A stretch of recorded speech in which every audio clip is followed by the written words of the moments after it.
This morning on the Ag Issues program, a pleasure as always to bring on to the program Roger McEowen, professor of agricultural law and taxation at the Washburn University School of Law, as he joins us on the program this morning. Roger, good morning. How are you? Good morning, Greg. It's a little cool out this morning. Indeed it is. Almost freeze/frost season as well. Right. I'm not ready for it. I don't know about you. Well, I've got to go to Idaho this week, and then I've got North Dakota trip coming again, so I'll take what Kansas gives me. 1,000% agree, as a matter of fact. All right, let's get to it.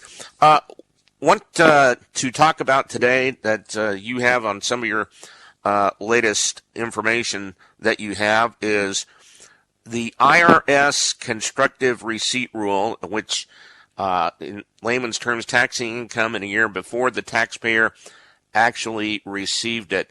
So, Let's talk a little bit more about that. First, talk about what is the Constructive Receipt Doctrine.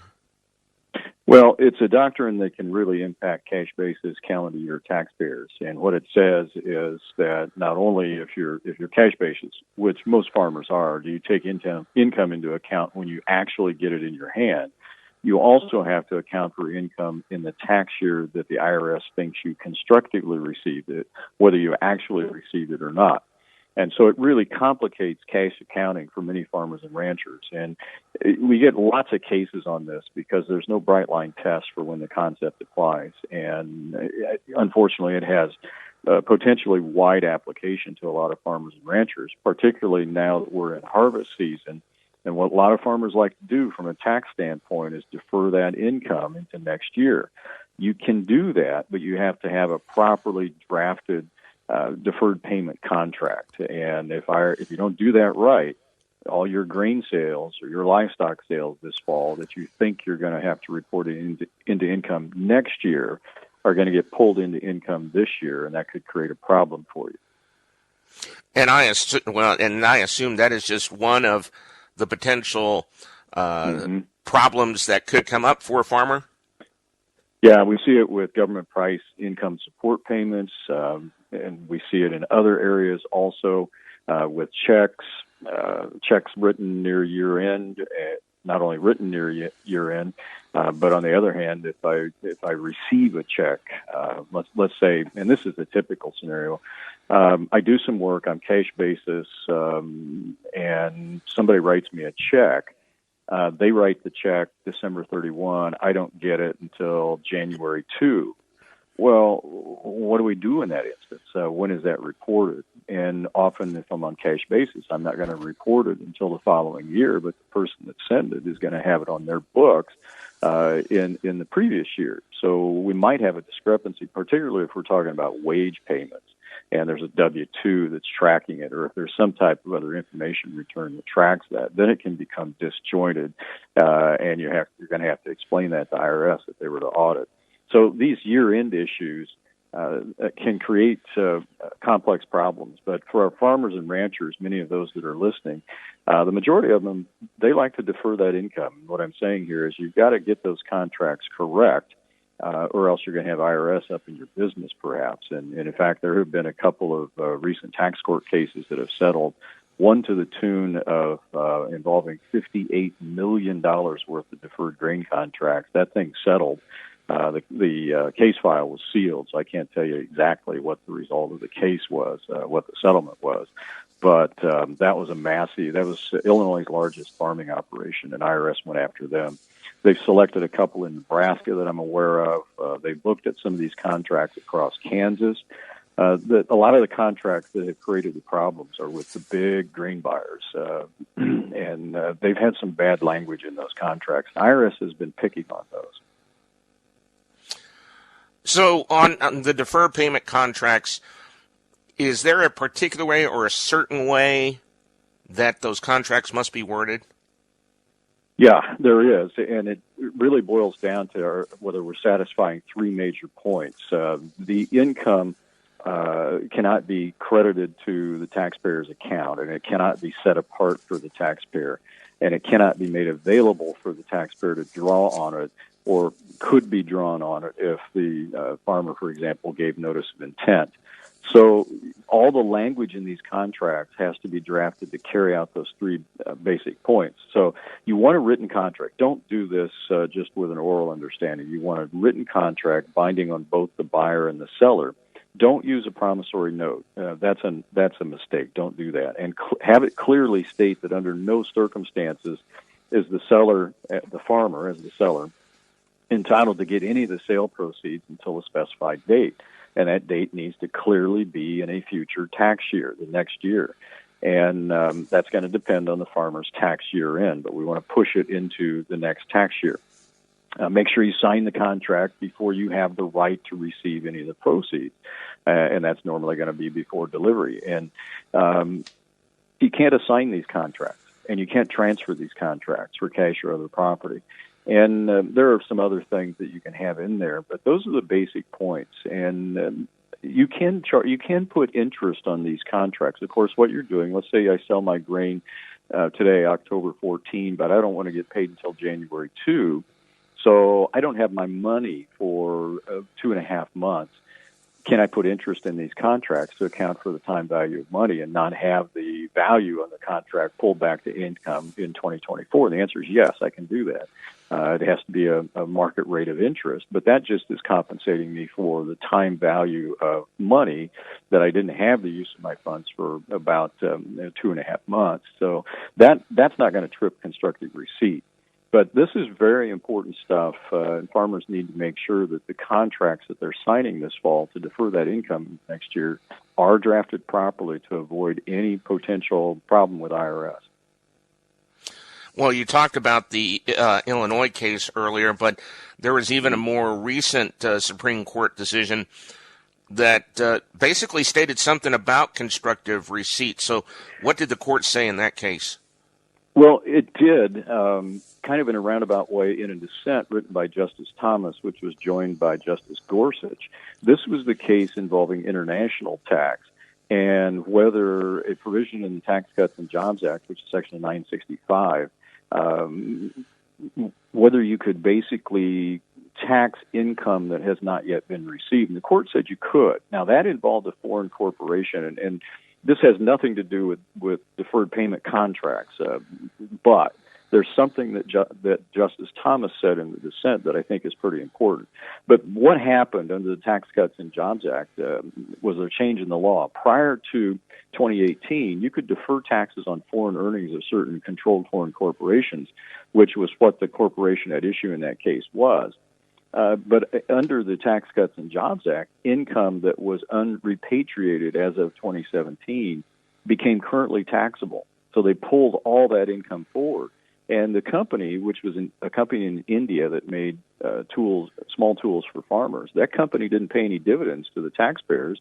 Taxpayers had put about $40,000 into the company and got an 11% stake, but they didn't receive any dividends. They didn't sell any stock. But after this provision went into play, the IRS sent them a tax bill for $15,000.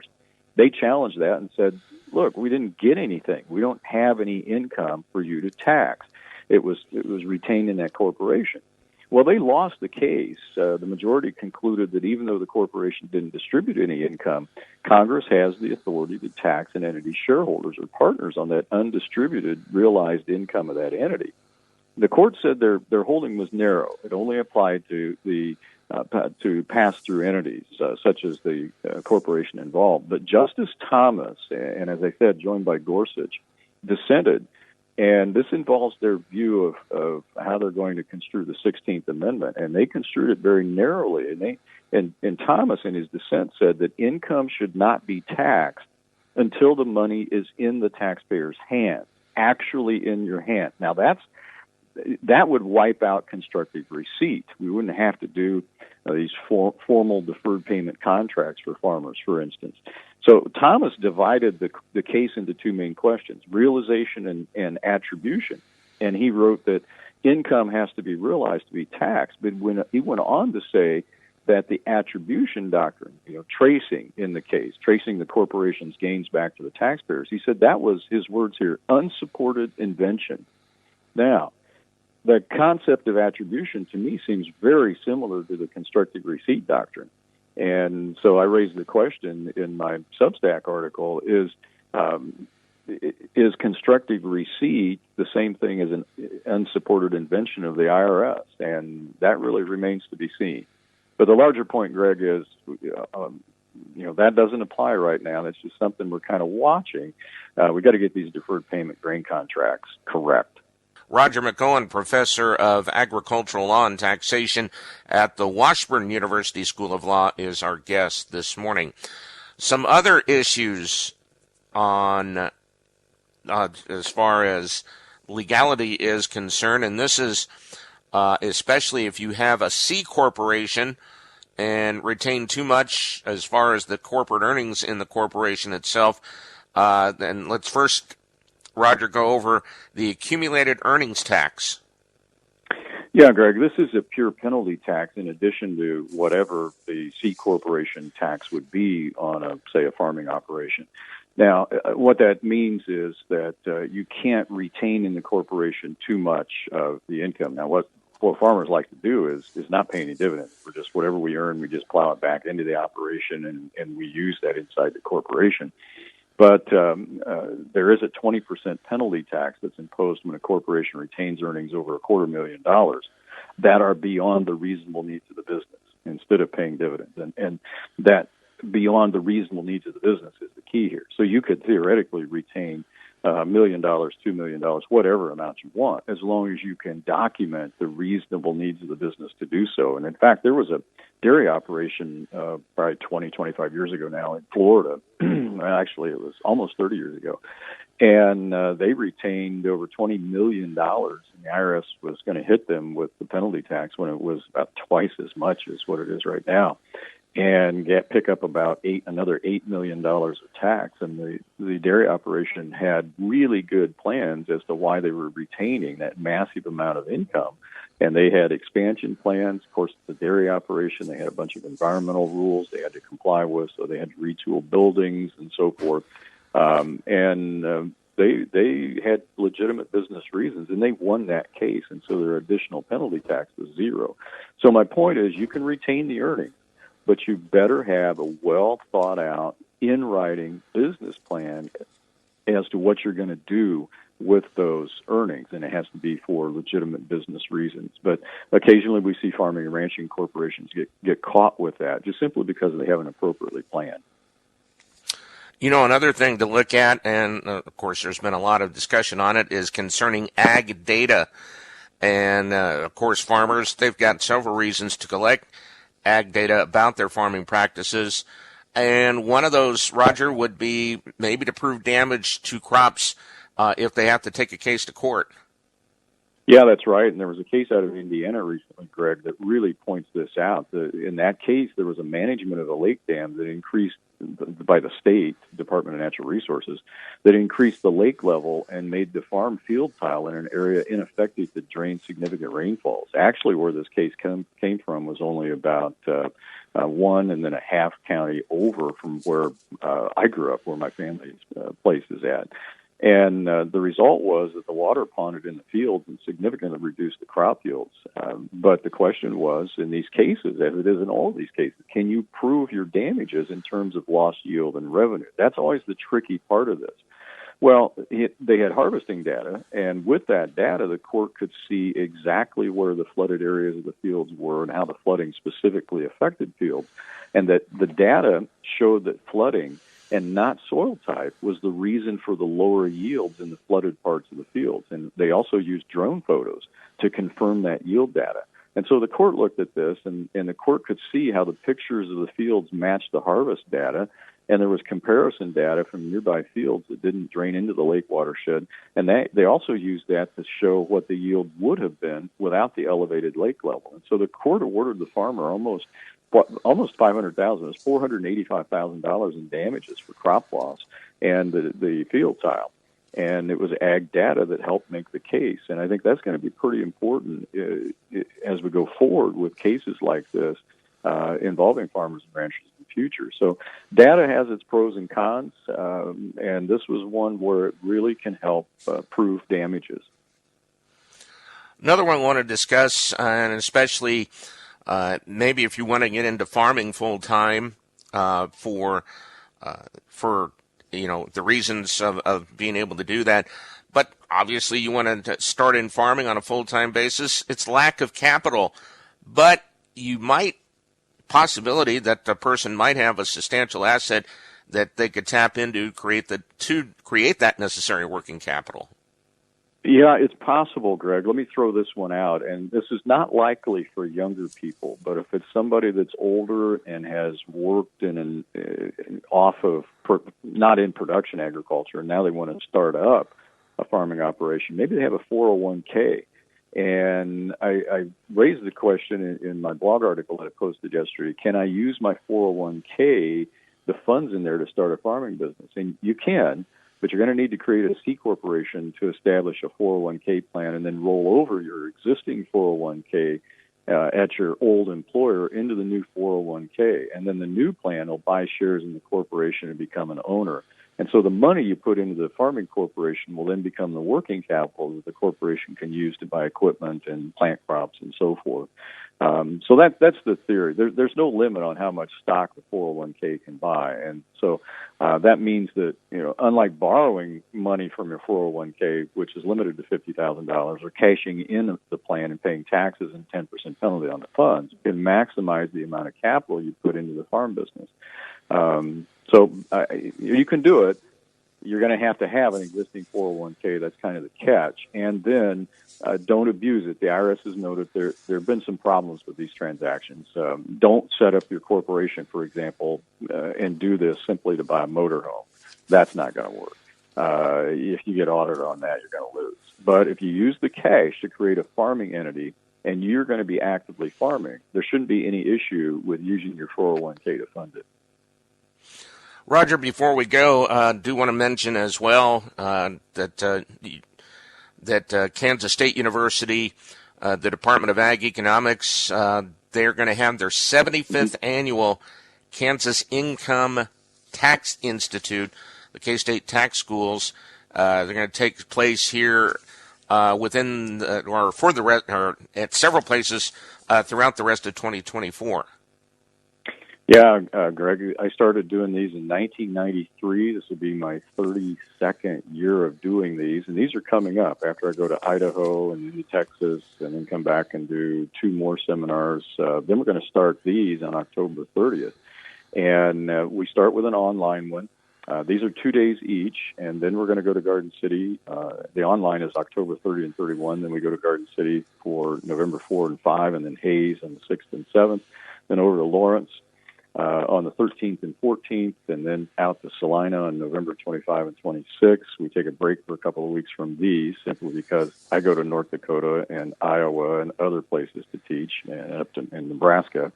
And then we have Wichita on December 2 and 3, and then Pittsburgh December 11 and 12. And the last of these 2-day schools is an online one, which is December 16 and 17. And then I'll close with a 2-hour tax ethics session on Friday, December 20.